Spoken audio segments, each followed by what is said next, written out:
Dear Esther, I sometimes feel as if I've given birth to this island. Somewhere between the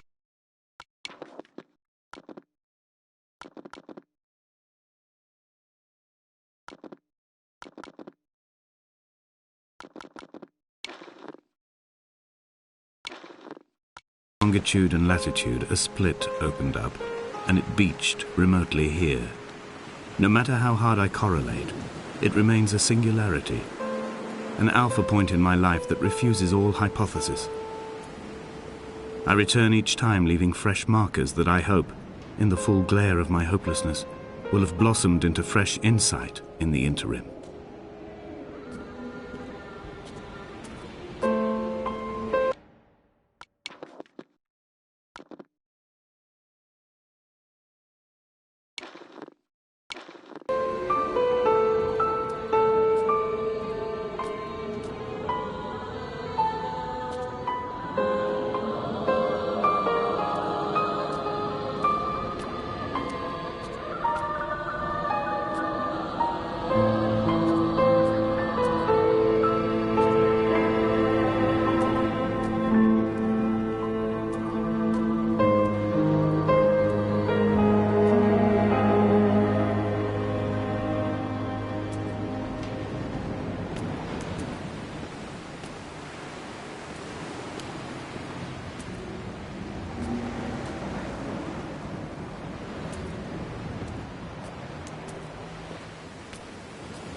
Those islands in the distance, I'm sure, are nothing more than relics of another time, sleeping giants, somnambulist gods laid down for a final dreaming. I wash the sand from my lips and grip my wrist ever more tightly. My shaking arms will not support my fading diaries.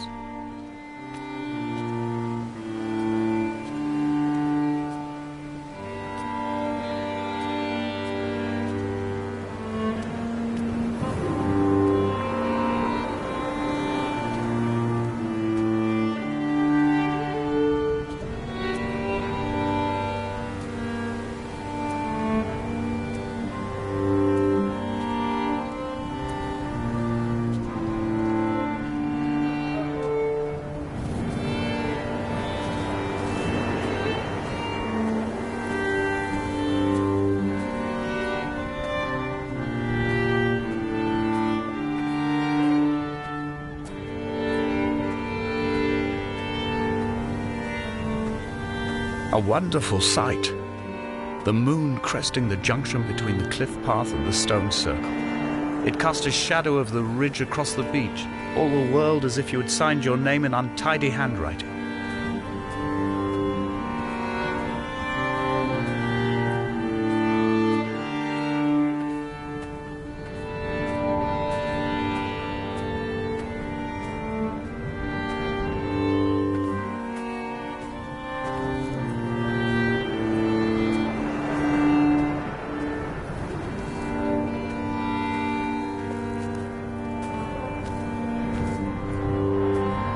When someone had died or was dying, or was so ill they gave up what little hope they could sacrifice, they cut parallel lines into the cliff, exposing the white chalk beneath.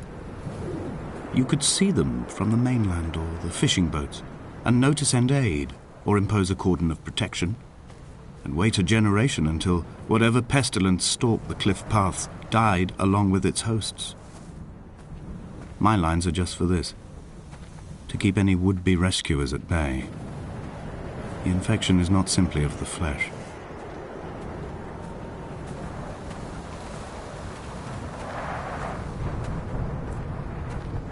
We are not like Lot's wife, you and I. We feel no particular need to turn back. There's nothing to be seen if we did. No tired old man parting the cliffs with his arms. No gifts or Bibles laid out on the sand for the taking. No tides turning or the shrieking gulls overhead. The bones of the hermit are no longer laid out for the taking. I have stolen them away to the guts of this island, where the passages all run to black, and where we can light each other's faces by their strange luminescence.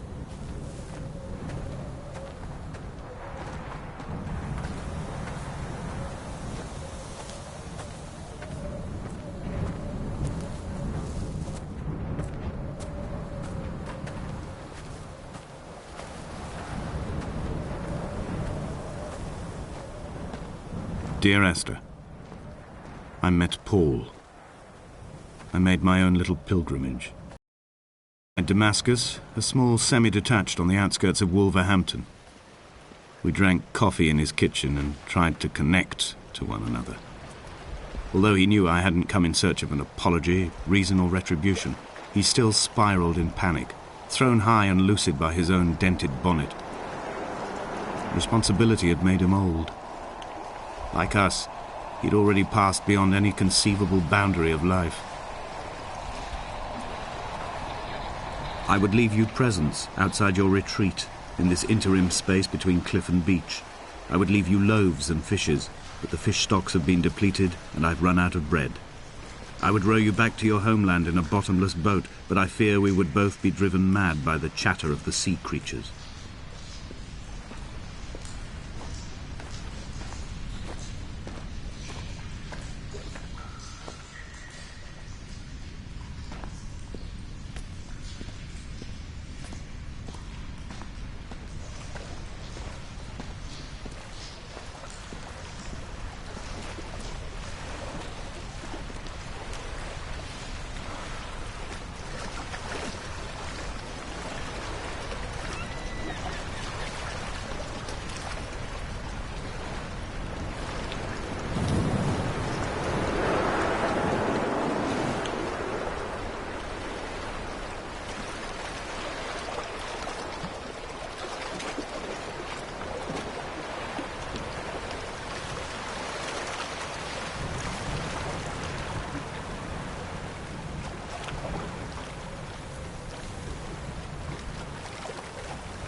Come back.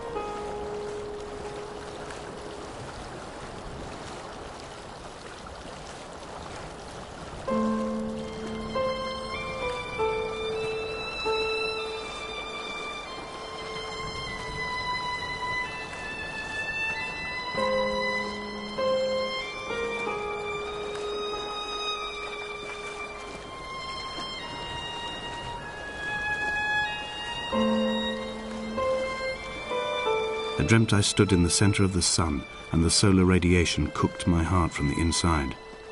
My teeth will curl and my fingernails fall off into my pockets like loose change. If I could stomach, I'd eat, but all I seem capable of is salt water. Were the livestock still here, I could turn feral and gorge.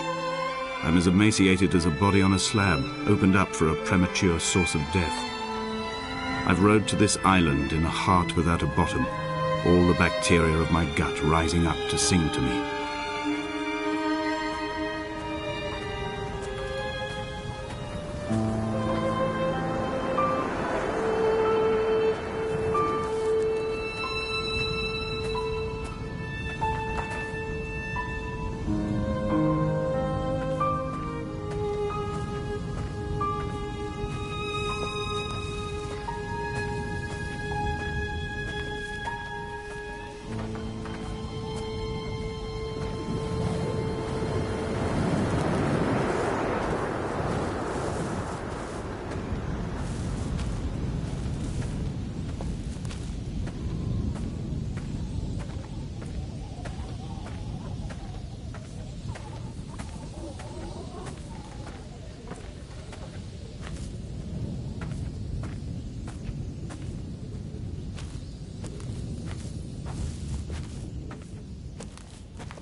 Dear Esther, I have now driven the stretch of the M5 between Exeter and Bristol over 21 times.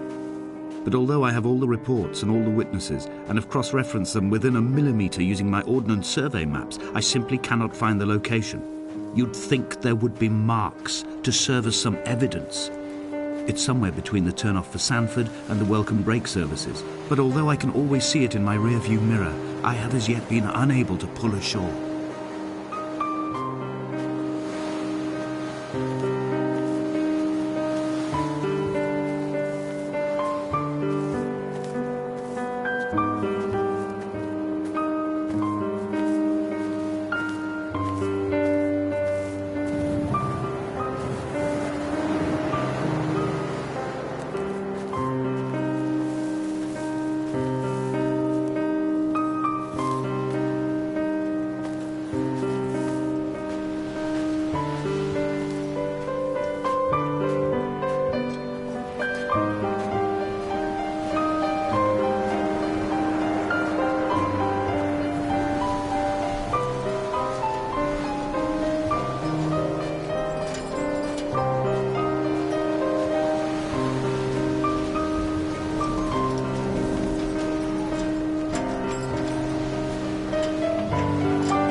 It's only at night that this place makes any sluggish effort at life.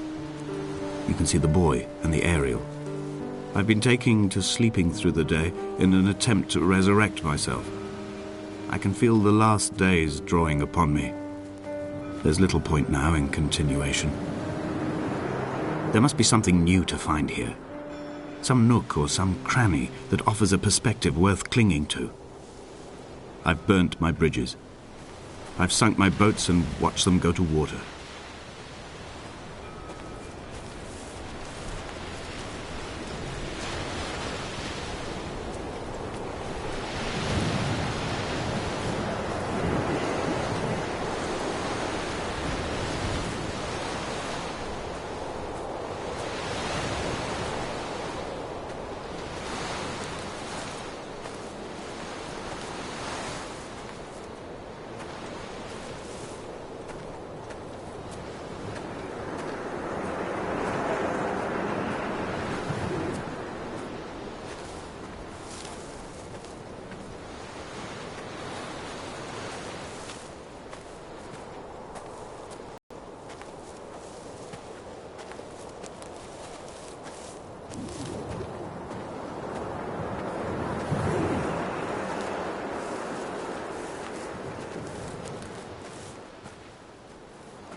I had kidney stones and you visited me in the hospital. After the operation, when I was still half submerged in anesthetic, your outline and your speech both blurred.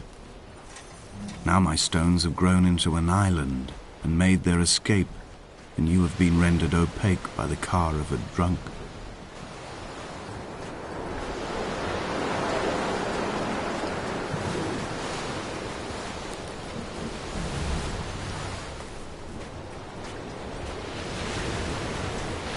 There must be a hole in the bottom of the boat. How else could new hermits have arrived?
When I first looked into the shaft, I swear I felt the stones in my stomach shift in recognition.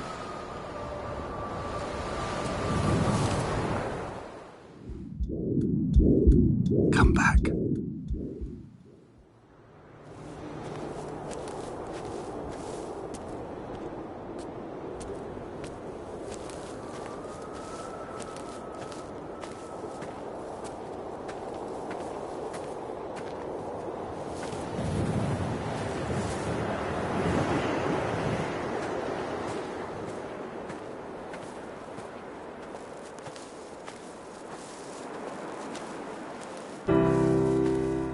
I've begun my ascent on the green slope of the western side. I've looked deep into the mountain from the shaft and understood that I must go up and then find the way under. I will stash the last vestiges of my civilization in the stone walls and work deeper from there. I'm drawn by the aerial and the cliff edge. There is some form of rebirth waiting for me there.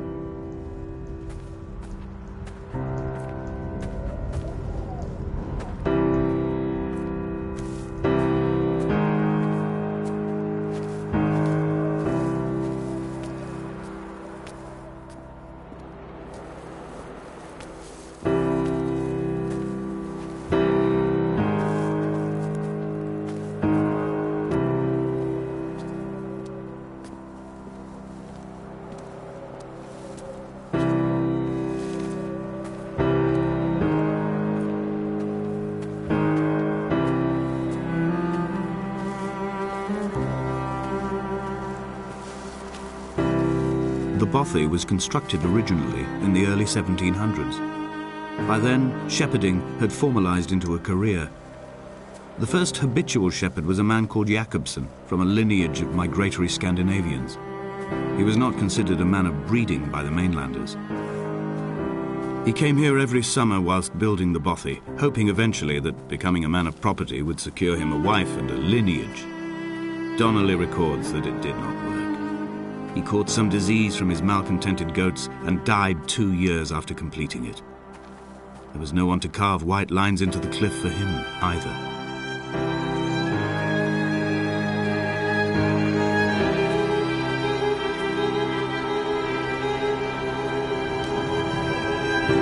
Inventory. A trestle table we spread wallpaper on in our first home. A folding chair. I laughed at you for bringing camping in the lakes. I was uncomfortable later and you laughed then. This diary, the bed with the broken springs. Once asleep you have to remember not to dream. A change of clothes, Donnelly's book, stolen from Edinburgh Library on the way here. I will burn them all on the last morning and make an aerial of my own.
What to make of Donnelly, the laudanum and the syphilis?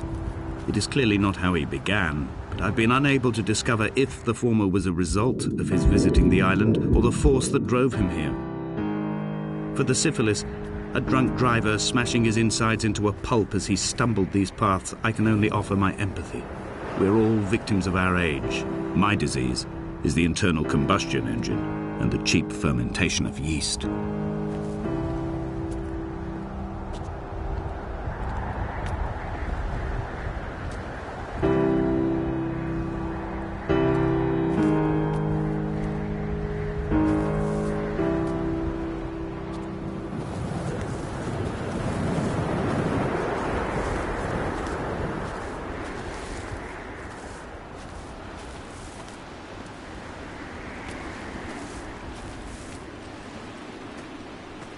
They found Jakobsen in early spring. The thaw had only just come. Even though he'd been dead nearly 7 months, his body had been frozen right down to the nerves and had not even begun to decompose. He'd struggled halfway down the cliff path, perhaps looking for some lost goat, or perhaps in a delirium, and expired, curled into a claw right under the winter moon. Even the animals shunned his corpse. The mainlanders thought to bring it home unlucky. Donnelly claims they dragged it to the caves to thaw out and rot, but he is proving an unreliable witness.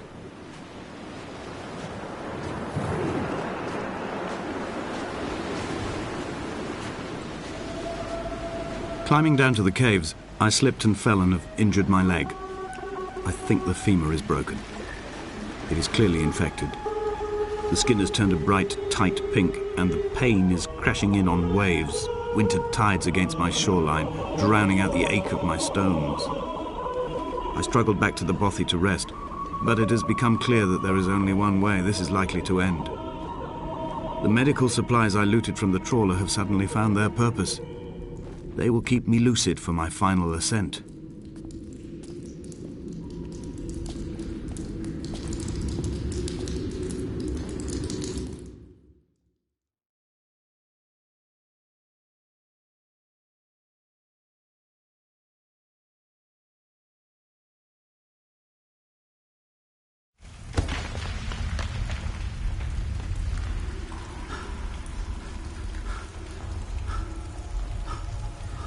From here, this last time, I have understood there is no turning back.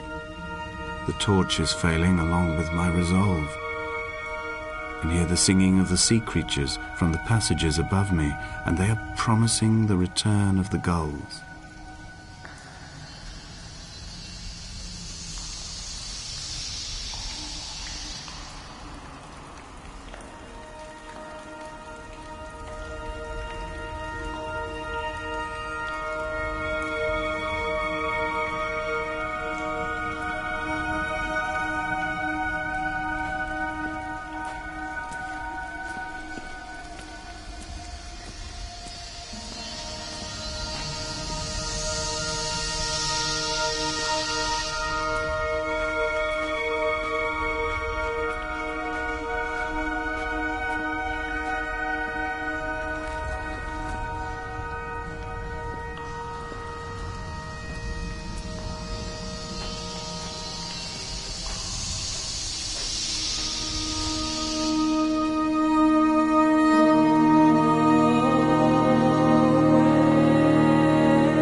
It was as if someone had taken the car and shaken it like a cocktail. The glove compartment had been opened and emptied with the ashtrays and the boot.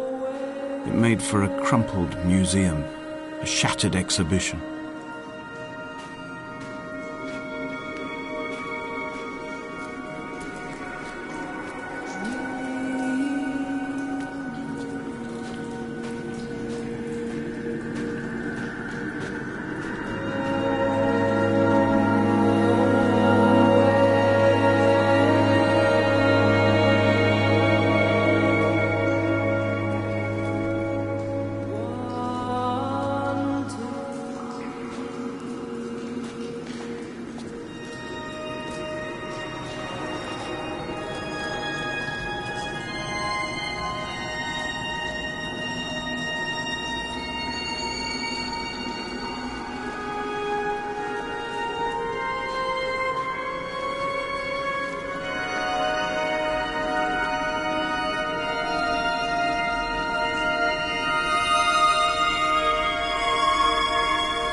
I am traveling through my own body, following the line of infection from the shattered femur towards the heart. I swallow fistfuls of painkillers to stay lucid. In my delirium, I see the twin lights of the moon and the Ariel shining to me through the rocks.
When I was coming round from the operation, I remember the light they shone in my eyes to check for pupil contraction.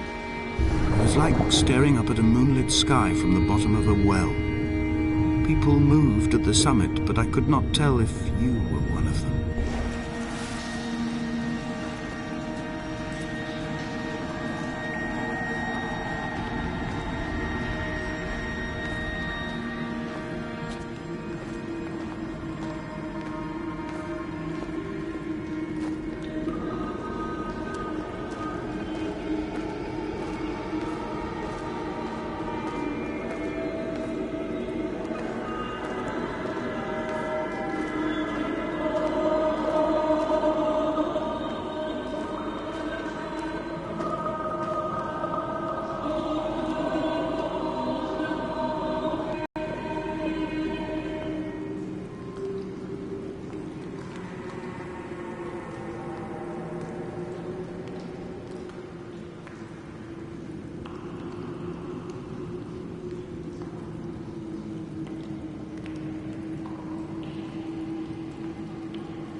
sat here and watched two jets carve parallel white lines into the sky.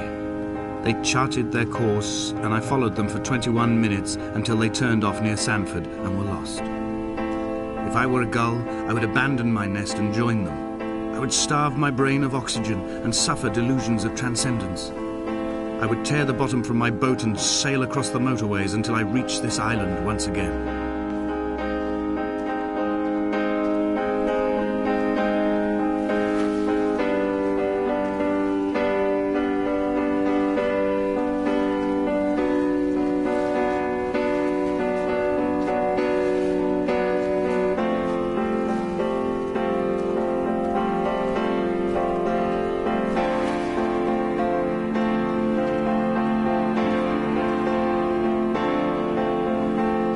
Dear Esther, I find each step harder and heavier.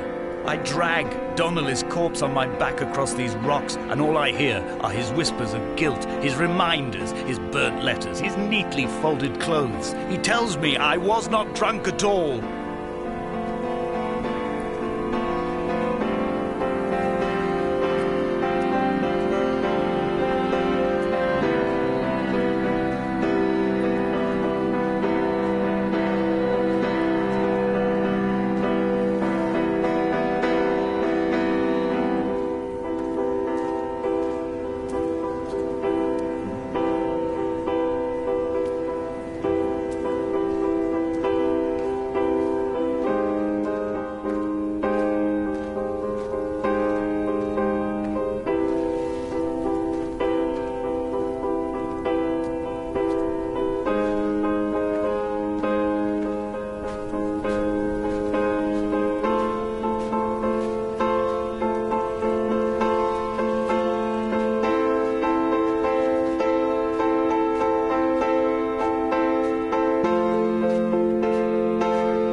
Hall by the roadside, by the exit for Damascus, all ticking and cooled, all feathers and remorse, all of these signals routed like traffic through the circuit diagrams of our guts, those badly written boats torn bottomless in the swells, washing us forever ashore.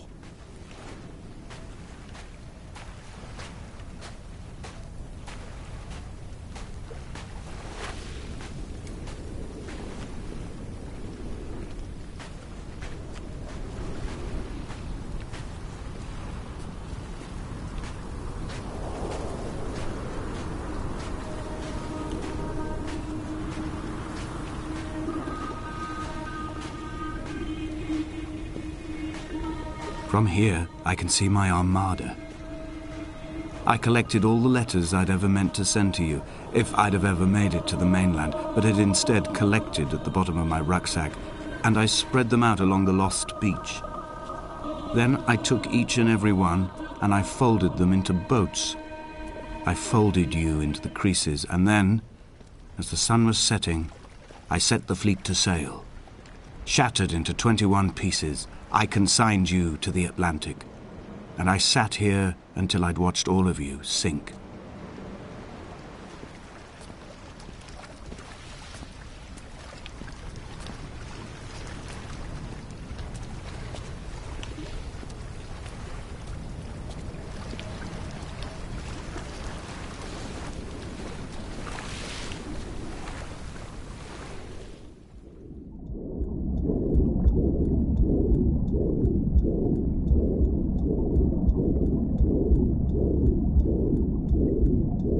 back.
The pain in my leg sent me blind for a few minutes as I struggled up the cliff path.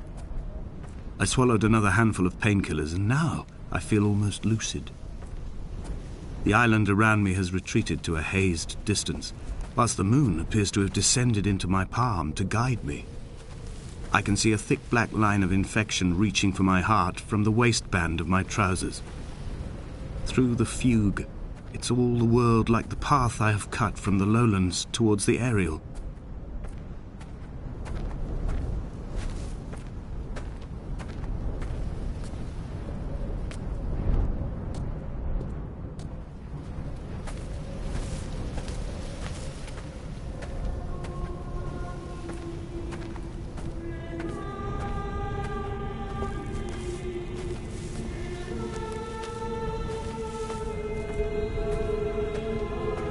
I've begun my voyage in a paper boat without a bottom. I will fly to the moon in it. I've been folded along a crease in time, a weakness in the sheet of life. Now you've set the paper to me. I can see your traces in the ink that soaks through the fibre, the pulped vegetation. When we become waterlogged and the cage disintegrates, we will intermingle. When this paper aeroplane leaves the cliff edge and carves parallel vapor trails in the dark, we will come together.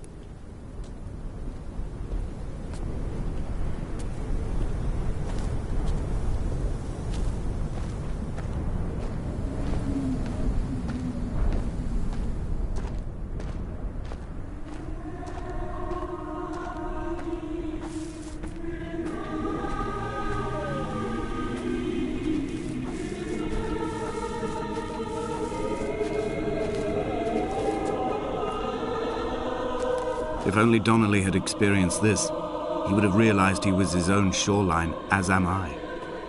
Just as I am becoming this island, so he became his syphilis, retreating into the burning synapses, the stones, the infection.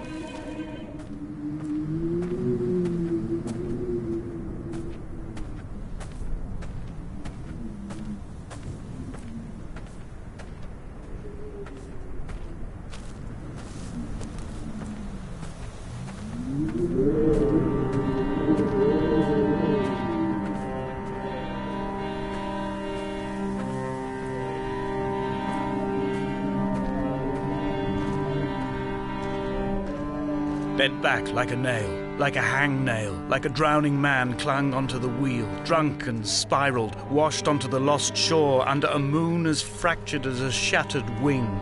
We cleave, we are flight and suspended, these wretched painkillers, this form inconstant. I will take flight, I will take flight.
dredged these waters for the bones of the hermit, for the traces of Donnelly, for any sign of Jakobsen's flock, for the empty bottle that would incriminate him. I have scoured this stretch of motorway 21 times, attempting to recreate his trajectory, the point when his heart stopped dead and all he saw was the moon over the Sanford Junction. He was not drunk, Esther. He was not drunk at all, and it was not his fault. It was the converging lines that doomed him.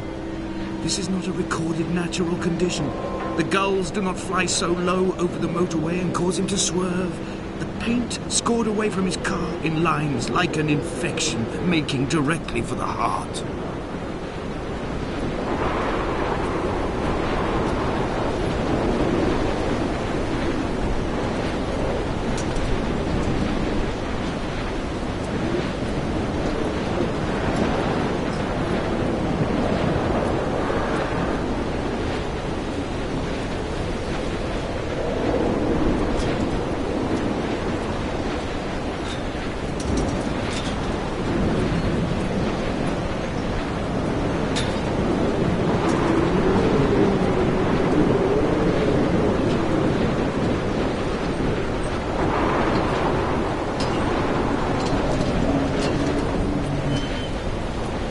I am the Ariel.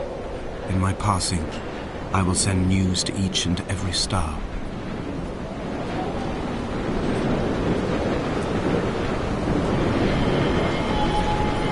Dear Esther, I have burnt my belongings, my books, this death certificate. Mine will be written all across this island. Who was Jakobsen? Who remembers him?